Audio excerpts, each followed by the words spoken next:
Hello students, Jai Hind. This is Deepak and welcome to Edutap. तो guys, जैसे कि आपको पता है कि जो आपका एग्जाम है FCIG 3 का, उसके लिए हमने यानी कि एडुटैप ने जो है वो आपके लिए एक सीरीज स्टार्ट करी थी FCIG 3 के एग्जाम के लिए, जहां पे हम हर रोज जो है वो आपके साथ इंपॉर्टेंट क्वेश्चंस, इंपॉर्टेंट टॉपिक से और हर एक सब्जेक्ट के जो है वो डिस्कस करते हैं। और हर रोज आपको अलग अलग सब्जेक्ट्स की अलग अलग टीचर्स के द्वारा जो है वो यहाँ पे आपको 10 इंपॉर्टेंट क्वेश्चंस जो है वो मिलते हैं, जिसमें हम आपको डिटेल में डिस्कस करते हैं सो दैट कि आपका सिलेबस वाला पार्ट भी कंप्लीट हो जाए और साथ में आपका जो एग्जाम में क्वेश्चन आते हैं वो भी आपको पैटर्न पता चल जाएगा किस तरह के क्वेश्चन जो है वो आपके एग्जाम में पूछे जाते हैं।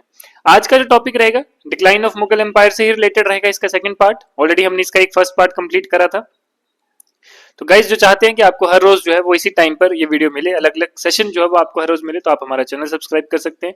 अगर आप चाहते हैं कि आपको PDF भी मिले तो आप हमारा टेलीग्राम चैनल भी जो है वो ज्वाइन कर सकते हैं। बाकी मोर क्वेरीज के लिए आप गिवन नंबर पर कॉन्टेक्ट कर सकते हैं। बता दें, अगर जो स्टूडेंट्स नए हैं तो उनको मैं बता देना चाहूंगा कि FCIG 3 एग्जाम के लिए हमारी एक फ्री यूट्यूब सीरीज है, ठीक है, जिसमें हम हर रोज दोपहर 2 बजे जो है वो आपके साथ इंपॉर्टेंट सब्जेक्ट्स और इंपॉर्टेंट टॉपिक्स के ऊपर 10 इंपॉर्टेंट क्वेश्चंस जो है वो डिस्कस करते हैं। तो बने रहे हमारे साथ एंड तक। आज की सीरीज में, आज के इस सीरीज का फर्स्ट क्वेश्चन है, who was the first independent nawab of Bengal after the decline of Mughal empire. कि कौन जो है पहला इंडिपेंडेंट नवाब बना था बंगाल का जब मुगल एम्पायर जो था वो अपने बिल्कुल लोवेस्ट पॉइंट पे था, यानी कि डिक्लाइनेशन जो है वो मुगल एम्पायर की हो रही थी। तो उस टाइम अगर हम बात करें तो first independent nawab of Bengal था ऑप्शन डी, यानी कि मुर्शिद कुली खान। तो मुर्शिद कुली खान जो थी उनको अपॉइंट किया गया था as a governor of Bengal under the Mughals, but he later declared independence. ठीक है, उन्होंने जो था वो वहां से अलग होकर और एक इंडिपेंडेंट स्टेट जो है वो बना दी थी in the early 18th century. And he shifted the capital from Dhaka to Murshidabad. की ढाका से जो है वो मुर्शिदाबाद में अपनी जो है वो कैपिटल इन्होंने शिफ्ट करी थी, consolidating his authority over the region. बात करते हैं सेकंड क्वेश्चन की। सेकंड क्वेश्चन है, which ruler of Mysore is often regarded as the tiger of Mysore.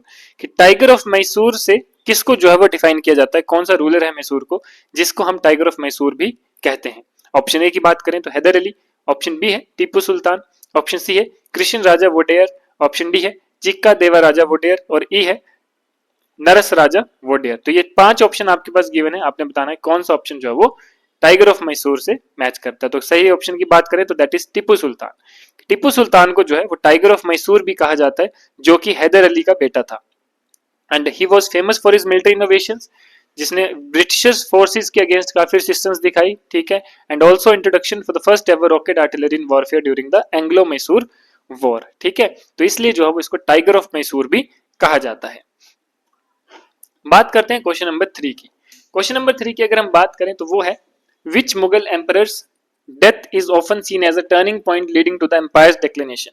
कि कौन से ऐसे मुगल एम्पायर की डेथ हुई थी जिसको बोला जाता है कि टर्निंग पॉइंट है and which lead to empire's declination. तो ऑप्शन ए है अकबर, बी है जहांगीर, सी है औरंगजेब, डी है बहादुर शाह 1 एंड ई है शाह आलम 2। तो ये 5 ऑप्शन गिवन है, आपने बताना है कौन सा सही ऑप्शन है। तो सही ऑप्शन की बात करें तो वो है ऑप्शन सी, यानी कि औरंगजेब। तो औरंगजेब जो है वो आपका बिल्कुल सही ऑप्शन है।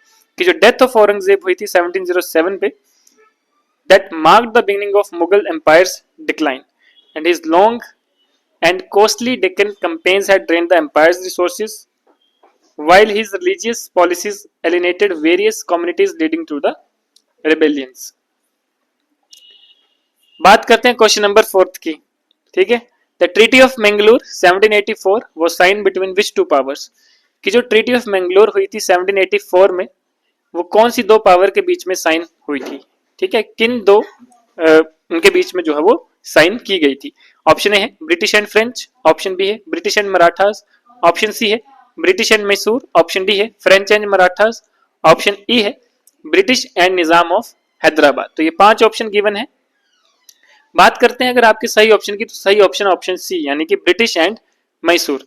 तो ट्रीटी ऑफ मैंगलोर कब साइन हुई थी 1784 में। कई बार इन ट्रीटीज का जो है वो डेट भी पूछ ली जाती है ना, कि ईयर कौन से साल में साइन हुई थी, तो ये आपको पता होना चाहिए। इट वाज साइंड इन 1784, किस किस के बीच में, ब्रिटिश ईस्ट इंडिया कंपनी के बीच में और टीपू सुल्तान के बीच में, after the second Anglo Mysore war. तो ये भी पता होना चाहिए कि कौन सी वॉर के बाद ये ट्रीटी हुई थी, कौन सी ट्रीटीज हैं। तो जितने भी ट्रीटीज है उनको आपने अच्छे से पढ़ना है, और किस किस के बीच में साइन हुई थी ये भी आपने जो है वो अच्छे से पढ़कर जाना है ना। And it restored territories to both sides and marked a temporary halt to hostilities. चलिए नेक्स्ट क्वेश्चन की बात करते हैं, क्वेश्चन नंबर 5। क्वेश्चन 5 है which regional power emerged as a dominant naval force in the Arabian Sea during the 17th century. कौन सी ऐसी regional power है which emerged as a dominant naval force, ठीक है, in the Arabian Sea during the 17th century. तो अगर option A की बात करें तो वो है मराठास, ऑप्शन बी है पुर्तगीज, ऑप्शन सी है डच, ऑप्शन डी है मैसूर, ऑप्शन ई है फ्रेंच। तो 5 ऑप्शन गिवन है। बात करें अगर हम सही ऑप्शन की तो वो है ऑप्शन ए यानी कि मराठास। तो मराठास जो है वो आपका बिल्कुल करेक्ट ऑप्शन है। कि किस लीडर के under the leaders like Kanhoji Angre, जो कि Marathas established a powerful navy in the Arabian Sea, ठीक है, कि इस लीडर के अंडर जो है मराठास ने एक अपनी पावरफुल नेवी जो है वो अरेबियन सी में एस्टेब्लिश करी थी, जिन्होंने यूरोपियन नेवल पावर्स को भी जो है वो चैलेंज कर दिया था, स्पेशली ब्रिटिश और पुर्तगीज को, and secured their coast line against invasion. अपनी कोस्ट लाइंस को जो है वो इन्वेजन के अगेंस्ट जो है वो सिक्योर किया, उसको प्रोटेक्ट किया। बात करते हैं क्वेश्चन नंबर 6 की। क्वेश्चन 6 है who among the following European power was the last to arrive in India as the traders. की कौन सी ऐसी यूरोपियन पावर्स हैं जो कि लास्ट है, लास्ट यूरोपियन पावर है जो कि इंडिया में आए थे एज अ ट्रेडर्स। तो अगर हम ऑप्शंस की बात करें तो ऑप्शन ए है पुर्तगीज, ऑप्शन बी है डच, ऑप्शन सी है ब्रिटिश, ऑप्शन डी है फ्रेंच, ऑप्शन ई है डेनिश। तो ये 5 आपके पास ऑप्शन दिए हैं। तो कौन सी इनमें से ऐसी यूरोपियन पावर है जो कि आखिरी में जो है वो इंडिया में आए थे, तो वो है ऑप्शन डी यानी कि फ्रेंच। तो फ्रेंच जो थे they were the last major European power जो कि इंडिया आए थे एज अ ट्रेडर्स, और उन्होंने एस्टेब्लिश करी थी फ्रेंच ईस्ट इंडिया कंपनी जो कि 1664 में करी थी, ठीक है। और उसके बाद इन्होंने अपनी ट्रेडिंग पोस्ट भी बनाई थी जो कि पौंडीचेरी, चंद्रनगौर और अदर रीजन्स में जो थी वो रहती थी, ठीक है। मेनली जो इनका ट्रेडिंग पोस्ट था दैट इज पौंडीचेरी। कैपिटल जैसे हम बात करें तो पौंडीचेरी जो था वो इनका मेन पॉइंट था, ठीक है। तो जो कि इनके फ्रेंच ईस्ट इंडिया कंपनी की अगर हम बात करें तो ये जो है वो आपको पता होना चाहिए, ठीक है। ये क्वेश्चन आपका बहुत इंपॉर्टेंट है और बाकी एग्जाम्स में भी जो है वो ये क्वेश्चन पूछा गया है। चलिए बात करते हैं नेक्स्ट क्वेश्चन की। Question 7 which regional kingdom was ruled by the Qutub shahi dynasty. की कौन सा ऐसा रीजनल किंगडम है जिसको रूल किया था by the Qutub shahi dynasty के द्वारा। तो ऑप्शन ए है बीजापुर, बी है गोलकोंडा, सी है अहमदनगर, डी है बेरार, ई है खानदेश। तो ये 5 ऑप्शन जो है वो गिवन है, आपने बताना है कौन सा ऑप्शन जो है वो ठीक है। तो सही ऑप्शन है ऑप्शन बी यानी कि गोलकोंडा। कि जो कुतुब शाही डायनेस्टी है उन्होंने रूल किया था over the Golconda in present day Telangana, जो कि आज के टाइम पे तेलंगाना के नाम से जो फेमस है। They were known for their patronage of Persian culture, architecture and famous Golconda fort. तो ये भी जो है वो आपसे पूछा जा सकता है। बात करते हैं क्वेश्चन नंबर 8 की। तो क्वेश्चन 8 है which treaty ended the third Anglo Mysore war. कौन सी ट्रीटी है जिसने थर्ड एंग्लो मैसूर वॉर को खत्म किया था, यानी कि थर्ड एंग्लो मैसूर वॉर के बाद कौन सी ट्रीटी जो थी वो साइन की गई थी। ऑप्शन ए की बात करें तो treaty of Madras, option B की बात करें तो treaty of Mangalore, option C की बात करें तो treaty of Seringapatam, option D की बात करें तो ट्रीटी ऑफ इलाहाबाद, और ऑप्शन ई की बात करें तो ट्रीटी ऑफ पेरिस। तो ये 5 ऑप्शन गिवन है। सही ऑप्शन की बात करें तो ऑप्शन सी यानी कि ट्रीटी ऑफ सेरिंगपट्टनम। कब हुई थी? 1792 में हुई थी। which ended the third Anglo-Mysore war between Tipu Sultan and British army. And as per the treaty, Tipu had to cede half of his territory and pay a hefty war indemnity. ठीक है, तो ये जो है देखो जैसे कि treaty के क्वेश्चंस आ रहे हैं, तो ट्रीटी के क्वेश्चंस बहुत इंपॉर्टेंट है, वेरी वेरी इंपॉर्टेंट। आप ये 5 स्टार मार्क कर लीजिए कि ये क्वेश्चन आपके एग्जाम में डेफिनेटली पूछा ही जाएगा, ठीक है। चाहे वो इस टीटी से रिलेटेड हो, चाहे वो अदर टीटी से रिलेटेड हो। तो 2-3 क्वेश्चन हमने टीटी से रिलेटेड ऑलरेडी यहाँ पे आपको बता दिए हैं। तो बाकी जो आपके बचते हैं वो आपके सिलेबस में आपने उसको पढ़ के जाना है, एग्जाम में अच्छे से रिवाइज कर कर जाना है, क्योंकि ट्रीटी से रिलेटेड एक आधा क्वेश्चन आपके एग्जाम में डेफिनेटली जो है वो आएगा। बात करते हैं क्वेश्चन नंबर 9 की। क्वेश्चन 9 है who founded the state of Rohilkhand during the decline of the Mughal empire. ठीक है, कि कौन है जिसने रोहिलखंड फाइंड आउट किया था during the declination of the Mughal empire. तो option A Saadat Khan, option B है अली मोहम्मद खान, ऑप्शन सी है शुजाउद्दौला, डी है मीर जाफर, ई है मुर्शिद कुली खान। तो ये 5 ऑप्शन जो है वो गिवन है।